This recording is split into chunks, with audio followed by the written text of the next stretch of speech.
As soon as you're ready, guys, we're rolling. So, as soon as you're ready, Right. fire it up. Hi, I'm Alex Kokari, CEO of SimpleChip. Nico Soriano, Head of IT. Sarah Mahalik, Head of Human Relations. And I'm Christopher Pearl, the Head of Finances. Alright, so throughout my 4 years of high school, I noticed a problem in the attendance system. The amount of time to take attendance is wasted by both students and teachers. Teachers are incapable of knowing the whereabouts of a student. As for the student, they could be anywhere in the school. They can be in the hall, cafe, another classroom, anywhere, and their teacher will not know where they are. Now, this may not seem like a big problem, but it really is, because when it comes down to it, schools receive an allotment by the state based off of the student attendance. We conducted a small survey and went to 8 classrooms asking which students were wearing their lanyards and ID cards. 35% of the 119 students we asked were wearing their IDs. And so from this we can conclude that a lot of time was wasted at the beginning of class having to send students down to the office to get temporary IDs and wasting class time. Now let's do some quick math. There's about 94 minutes here at Hoffman for a class.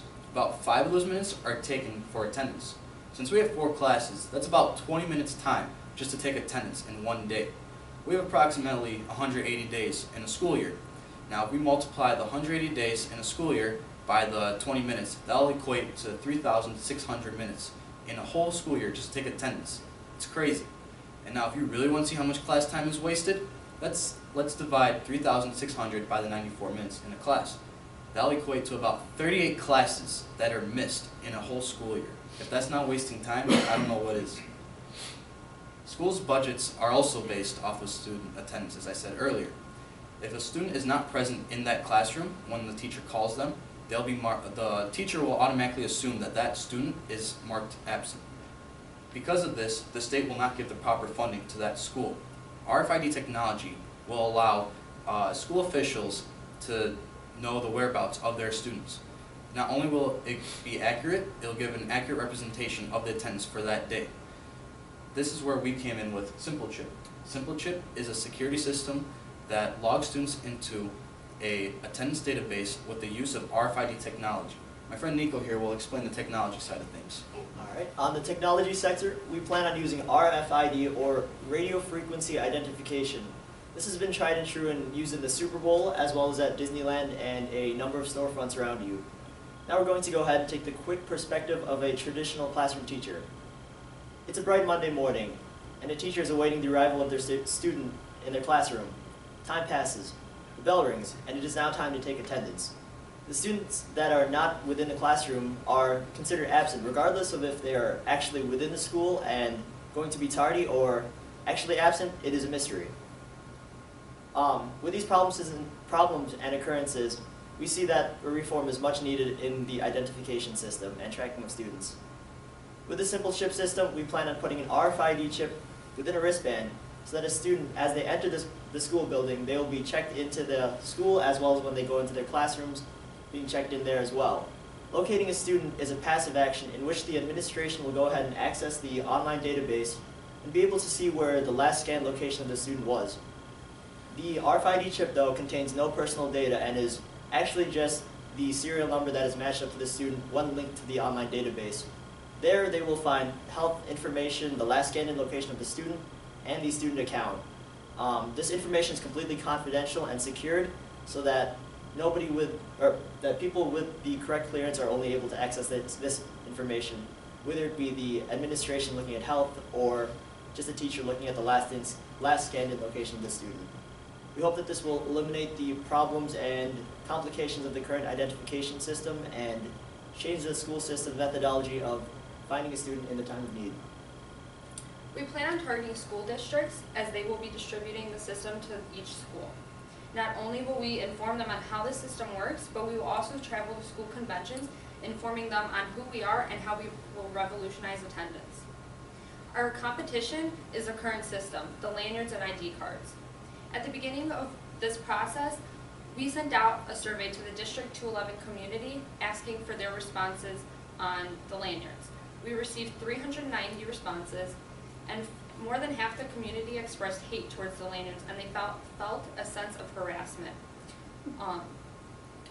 From there, from future responses, they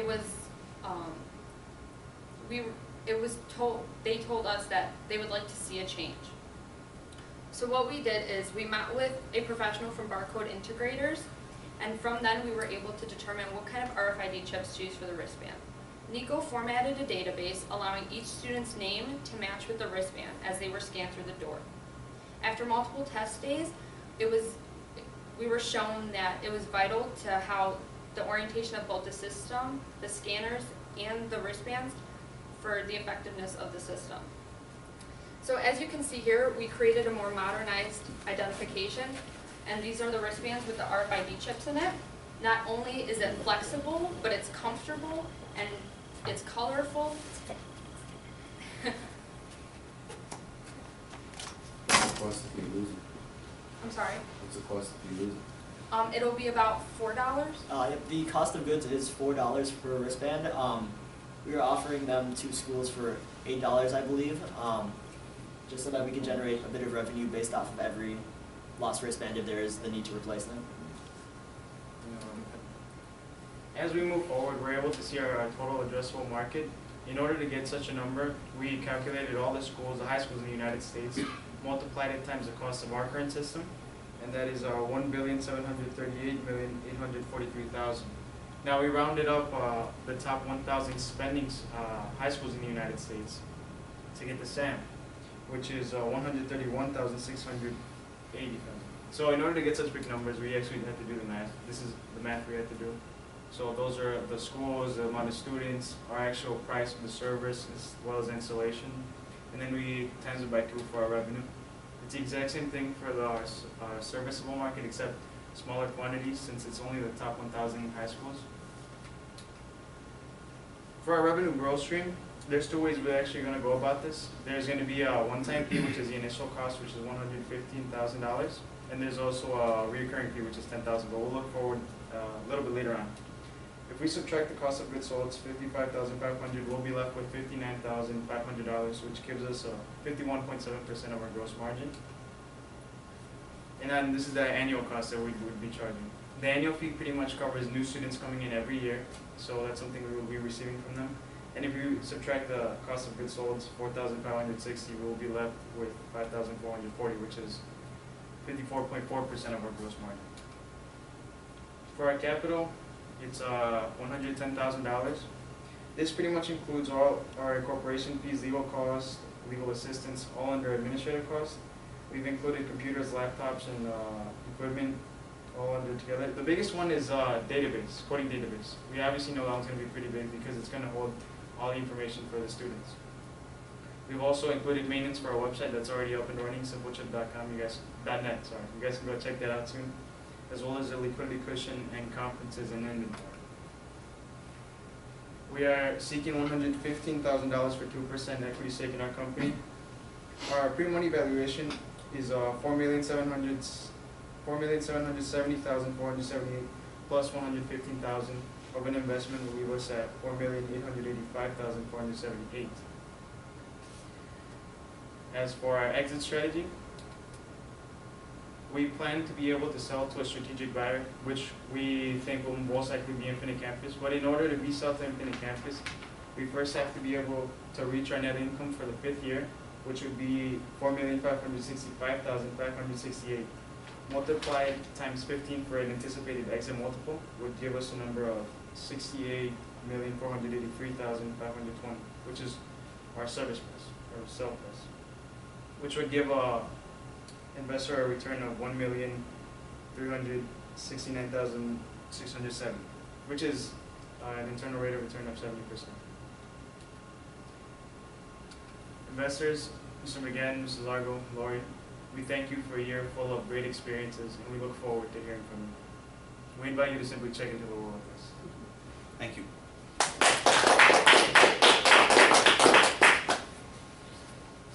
It's a good looking guy that I'm in front of. Simple chip, huh? We missed one. Yeah, You're you're there. So, one of the questions is, of course, it's always on my mind. You got you want $115,000 for 2%. The hard part to justify that in our minds always is you don't have any sales yet. Right. So when you're asking for such a high valuation, you're valuing your company at almost $5 million today, right? But you don't have any sales, and it's just simply an idea. That's what you're selling, is the idea. How is it that you guys came up with that dollar amount? I understand the rate of return in the future, right? But that's always like in the future. If you're talking to an investor, how can I really compensate you for the value of your company with such a high valuation? So just so you know, in VC world and private equity, if they don't make a minimum of a 25% return on their money, it's a failure. So keep that in mind when you're asking. But I mean, you're asking a low for percentage. $115,000 for 2%. You know, I get it. And you said something like the cost to start you up, I think it's like 110,000, right? There, within those costs, we estimated $110,000 for equipment, for our database and everything. Once we added it up in our valuation formula, we added $5,000 for sweat equity, Yeah. for the amount of work that we put in Yeah. the past year. Yeah, So that gives us $115,000. And then yeah, all of the money is accounted for in the capital I gotcha. sheet. If you guys want to see it again, it's mostly, our database is the biggest thing. 'Cause it obviously has to be very big to hold a lot of information. Yeah. So cost is one thing. Right. The cost of what it's gonna cost us to actually begin the company, is different than the valuation. The valuation is what you're worth today, right? So, I get the cost portion of it. I think your concept, by the way, is long overdue. As a matter of fact, I was talking to one of the board members here about, actually the president of the board, right? About this exact same thing, and I think, you know, one of the points that you made was how students feel it's a hassle, and you know, it almost at some point becomes one, right? So is that how it all came about? Explain that a little bit. Well, personally, Yep. it's really hard to remember. I'll always have to remember to throw it in my bag in the morning, and most of the time I'll forget. And then having to put on the tape, the stickers, Yeah. the temporary IDs. Yeah, I don't like them. It doesn't look like me. But also, a lot of my friends and even me sometimes, I don't like how the lanyards don't match my outfit. So I mean, that's just been my personal problem. At least my personal problem is here. You know, I like to keep my my ID in my wallet rather than on my neck. I know the school needs that to be seen, but when I walk into the school, I do not feel welcomed. I feel like, put on your ID, put on your ID, you know? I feel harassed in that sense. So, at least with this, it's just a simple wristband. It's, you know, it's just still there. They can visually see it. With the ID and lanyard, you know, I have to put it over my neck. And as I told you guys last pitch, with that car thing, it kind of traumatized me with, like, it got caught in the steering wheel, and then when I, like, swerved over, you know, I was just like, that's out the door to my Yeah. wallet. So part of your MVP was testing the class, right? And you distributed a bunch of these.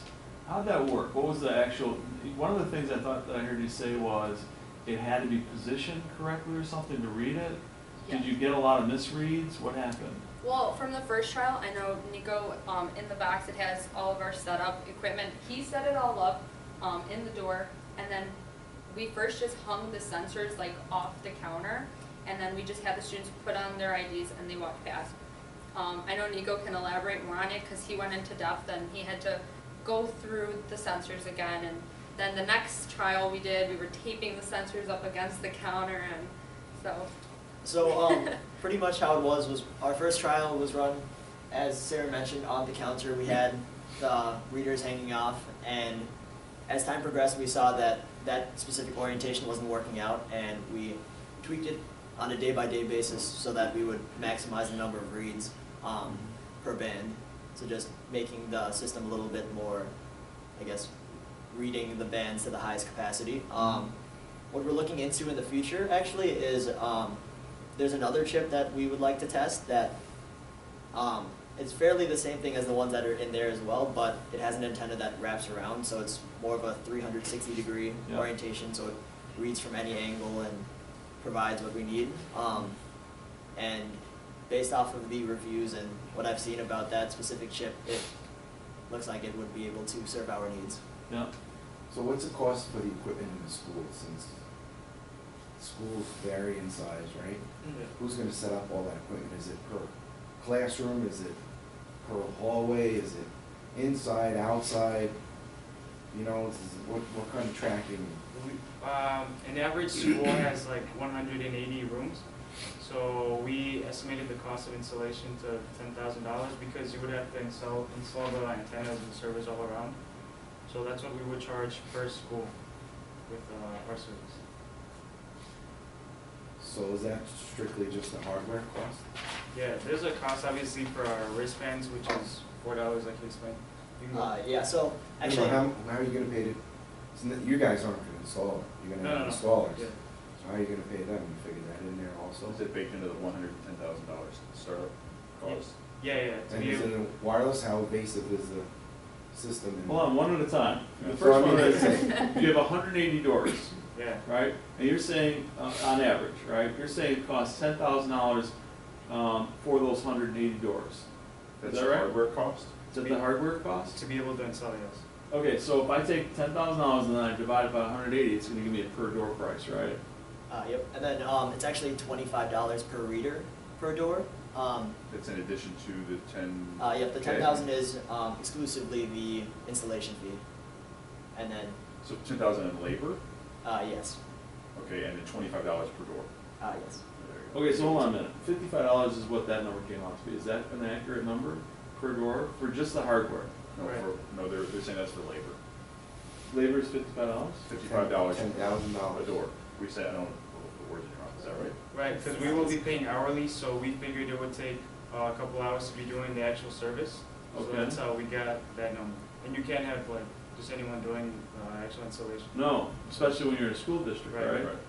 Okay, They so, bid it out anyway. to the- so let's say $55 per door is labor. You said $25 is what the cost of the Of the actual reader. reader? Okay, and then you said $4 or thereabouts for the band. Yes, that's the cost of goods, but the actual what Okay. we're charging for the school district is slightly different. Per door. Okay, so is this is your concept about attendance? Is that what it is? Is it simply an attendance tool that's gonna save all that time that you spoke about for administration, for teachers? Is that what you're pitching right now? Is it an attendance Yes, we're tool? mostly focusing towards attendance, but as we've been going through this, we've noticed benefits to it, such as money for the schools. How's the money towards the school work? So if a student is absent in a day, it depends on the school Oh, district. state Oh, I funding. gotcha. State funding. Okay. So we researched about like one student can pretty much cost about $33 to $111 Yeah. per that day. So Yeah. for that. So you're school- saying like the misattendance, because you teachers screwed up on not accounting this person here, you cost us funding because the state's not gonna give you dollars because that particular student's not there. You're saying, I'm gonna save you that money because that student really was there. Is that what you're saying? Yes. Okay, how much of that is accurate? It's pretty. Is that accurate? That happens a lot? Yeah, anytime a school has title funding, Yep. state funding, Yep. they're absolutely correct. It's based on the number of students Yep. that fall in that category. So if you are missing students, like Yep. if they choose to have a walkout day or something, your funding could be compromised. Is it per class or is it per, It's a per pupil day? rate, if I recall Yes. correctly. What is it? A per pupil rate. But, okay, so I've got 7 classes a day? I don't know, how many, 6, 7? We have 4 classes in this school. 4 classes a day? 4 classes a day. Oh, because of the Block block schedule. schedule. So if then it's 1 class, is that not, do I not get funding? 2 classes, how does that work? I don't know the exact numbers, they would probably be able to speak better to that. I was just confirming what they were saying, the statement they Yeah. were saying is accurate. So that's a really kind of intriguing number Right. there, how much money I'd actually save. Mhm. Do you have that on average, what that is? Well, with ours, we looked into a little bit of how the block scheduling would Yeah. work, and we tried to estimate it, Yeah, but even the estimations they looked okay. yeah, But we still want to go more in depth on that, especially with the schools that do have full 8, 9 classes. okay, So an average student can cost from, like I said, with the 33 to the 111, it can Yeah. cost from $6,000 to about $20,000 per year for that student. yeah. So that's how much, not every day a student will be absent, but that's how much it can. And you guys gotta be right on your numbers, this is really important because anytime you increase the costs in the school dramatically, it all goes back to the people in the area, to the taxpayers. Right. In You order gotta to fill fund it these. up. Yeah. Yeah, nobody It's likes gotta be that. done. And I think you're a little light on your costs for setup. And there's a maintenance plan you have to have in place for this. You're gonna charge, I'm sure, a monthly or quarterly maintenance plan. Yeah, we have an annual fee that we will be collecting. What was that, 10,000 a year? Yeah, And that, you were including the incoming class of freshmen? So- yeah, because every year students go out, students come back in. So right off the top of that $10,004 per freshman student would be coming off of that, or the school has to buy? No, it's all included, because, so we cover all of it in the $10,000. Couple other things, are these shockproof, waterproof?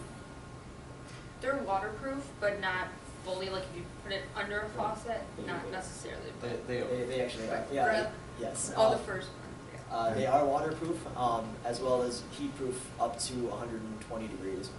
The other thing is, if it costs $4, I wouldn't, I mean, the benefit for the school would be, they should, you would suggest they sell them for more than that, because that would stop a lot of kids from losing it. Maybe they were 25 or $30 for a replacement, so at least make it some margins and let you guys be more responsible. It's not to lose it, because your mom and dad didn't Exactly. ticked off that they would spend Is more there, such money.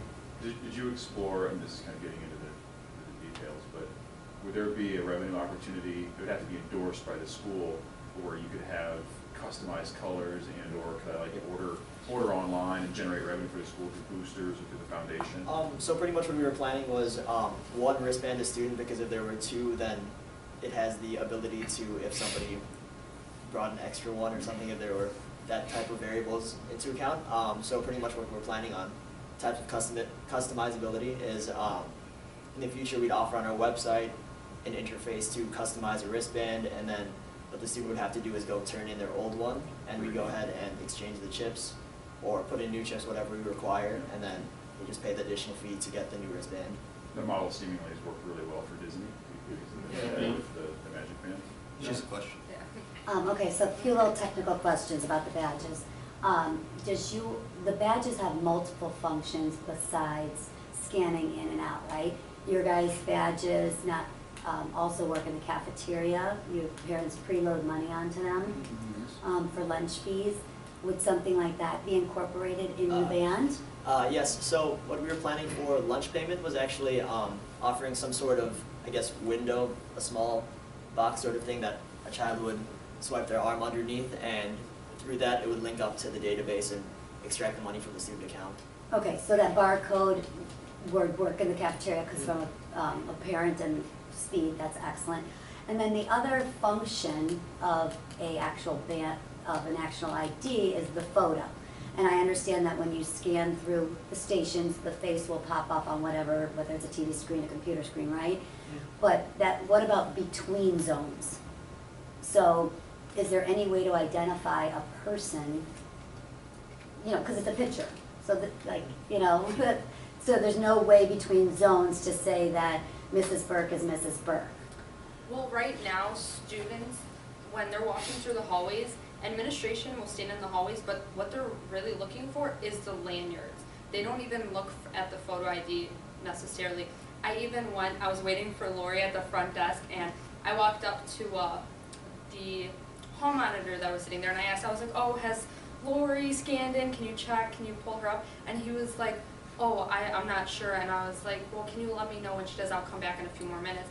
And I came back, and he was like, is she like a teacher, this and that? I'm like, yeah, she has the lanyard and the ID card. He's like, oh, I look for that. She just walks right in. I was like, oh, okay, well, that adds to it. They don't necessarily look for the photo IDs. Okay. And I know when I'm walking through the hallways, Mr. Anderson, one of the administrators, he saw I was holding it, and so he just put it around my shoulder, and he was like, just do it. Just Okay, and I would think conceptually they look for the lanyard because it's long, and so that's an indicator that something's attached to the bottom, would be my guess. Yeah. But that would be the same thing if they saw a wristband, if Correct, it's yeah. just they're looking for an indicator. And then currently, and you guys would speak to this if I'm incorrect, that every year you get a new one of these. Yes. You may or may not get a lanyard that I'm not familiar with. So would they be getting a wristband freshman year and be expected to keep it all the way through senior year? And if it's lost, you buy a replacement one?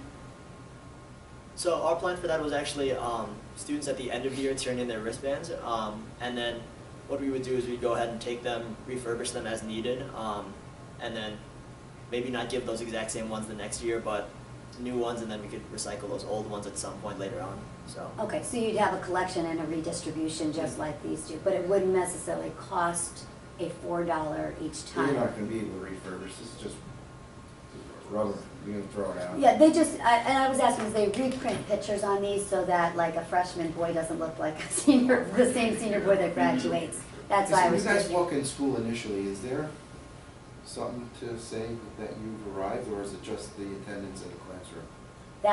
they could speak to that. I always get scanned in when I show up. So like I mentioned earlier, they'll just tell us to wear our IDs in the front. It's not really, they We're will. just visually Yeah, they're validating, just you've got a visually lanyard on. validating. Yeah, I don't think that they have anything electronic that they know. And that would be. Well, they're Yeah. barcoded, Cool. they're barcoded. Yeah, but but when they you don't walk into scan it. school, it automatically No. detects your ear. No. They do something though on checkout though. How about when off-campus privileges? Off-campus, Juniors and yes. seniors Yeah. get scanned out and it highlights red or something. if Yeah, but they're I'm, not. I'm really specifically speaking, like me.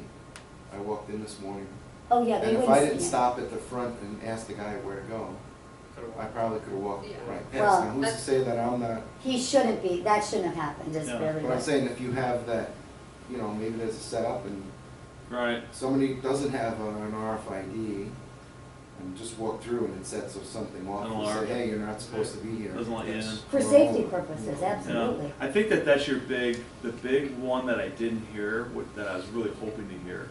And the security aspect of the RFID is huge. And I think that that's a great selling point. And more than attendance. I like attendance a lot, I think it's a really good thing, but it's more of security, because I wanna know who's here at what time, right? And when they leave and that sort of thing. You do have some privacy concerns possibly about tracking, but I think you guys have done a good job of looking that up and kinda trying to avoid that. But the security one's the one that you really You should just speak think about of. it, you take attendance as you walk in the morning. Yeah, You're here, goes into the database, the teacher Yeah. gets it Yeah. for homeroom, they look, and maybe she checks on the ones that aren't there. yeah. It's a really good tool too for the teachers, and I think that there's other software. I forget the company here that you guys were saying, like your exit strategy to sell to that company. Infinite Campus. And is that the company that's now doing your lanyards? Who's doing the one with the lanyards right They now? are holding, Infinite Campus holds the attendance that the teachers will put onto Infinite Campus, and it's generated through the school, and it also has grades. Is and- Infinite Campus the vendor that's right now selling the software to the teachers for attendance today? Yeah. And you're, okay, that's The important, operating that's system important to know. for And them. it's part of the grading system, correct? Yes. Okay, We'll so, be adding on to it. that goes hand in hand with your product. That would be something that I'd probably want to integrate with, so that we're not having to log in twice. Teachers don't like to do that, no one likes to do that, right? Mhm. So this would be a nice kind of a one-up for them too, and an upsell, so. Do they have an API, or did you look into did they have any coding interface where third-party vendors can integrate into their system? I have think that not they seen must, any because of if they're already utilizing the payments, they didn't. For cafeteria? Yeah, I would imagine they You would think probably that have they do. that. Do you understand what Jay's asking for here? Yeah. Yeah, just asking about how easy it would be to integrate our system. Yeah, and to have an API, something that has open source that you can go ahead and Yeah. work with them directly and be a good idea. Yeah, there's like 4 points of value in this product, right? There's the money play, there's the culture play, there's the security play, and then there's this attendance play. I don't know that you've got them, you might have them in the right priority, but I don't know that you're necessarily relaying that Yeah. message the right way. But Yeah. the security one, you can't put a dollar on that, Right. and so there's high value there No. potentially. So would you recommend saying that security is our main point, and then from that, the It's benefits just that a we main get? point. It's a main it's a main point, yeah, for sure. From Yeah. a school perspective, it's the most important thing. The most important thing for schools. Well, didn't to- they redo the front of the school how many years ago? Yeah, for each security? building, for that reason, and that's why when you said you could have walked in, that's like alarming to me. Yeah, right. But That's the president. because, it's our job to keep you guys safe, and your parents and your guardians and trust Yeah. you 24/7 to us, and then that's our job. So Yeah. like, that's why I said, like, to me, that's why I was wondering about the picture, Yeah. the lunch, because of safety, Yeah. because I know it's 3 checks of who you are. And you know, another thing to that point, I agree, I think that the badge itself with the picture on it is not being used. As much as we want to say it makes us feel good that you've got a picture on there, the fact of the matter is, in real life, I doubt that the security people are really looking at that picture to make sure that you are who you say you are. When you get into like facial recognition software and some other cool things that you were talking about and not wanting to, I mean, that's kind of really cool. That'll probably really add to that security portion of it. So I think overall it's a great presentation. I would really go back to look at your evaluation though, because it's not Percentage realistic. evaluation, we got that. Yeah, as soon We have as, to work on that. as soon as you say that, hey, I'm gonna sell you, you know, for $200,000, it'll be 2% of the company, or we're worth $5 million. It's like it all almost becomes, I don't believe you.